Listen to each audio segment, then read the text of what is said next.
Front piece நான் cut பண்ணுறதுக்காக first கிளாத்தை இந்த மாதிரி போட்டுக்கோங்க. அதிலேருந்து பேக் பீஸை எடுத்து ஃப்ரண்ட் பீஸ்க்கு மேலே வச்சுட்டு இப்படி கிராஸாக வச்சுக்கோங்க. நம்ம கிராஸ் பீஸ் தான் கட் பண்ண போகிறோம். இதே ஸ்ட்ரெயிட்டாக கட் பண்ணுறீங்கன்னா நீங்கள் ஸ்ட்ரெயிட்டாக வச்சுக்கலாம். நான் இப்போ கிராஸாக வச்சுட்டு இப்போது சுற்றியும் அந்த ட்ரேஸ் பண்ணி எடுத்துக்கலாம். பேக் பீஸோடைய மெஷர்மெண்ட் அப்படியே கீழே நம்ம ட்ரேஸ் பண்ணி எடுத்துக்கலாம். இந்த மாதிரி ஸ்கேல் வச்சு நீங்கள் சுற்றியும் லைன் போட்டுக்கோங்க.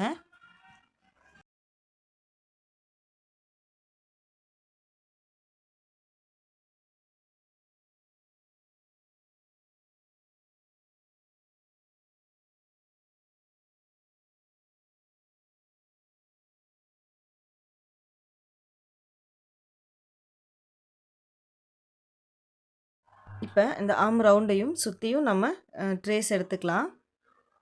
இப்போ சீம் அலவன்ஸ்க்காக விட்டுருக்கோம் இல்லைங்களா, அந்த பாயிண்ட்டையும் நீங்கள் குறிச்சிக்கோங்க. அதே மாதிரி கீழேயும் குறிச்சிக்கலாம்.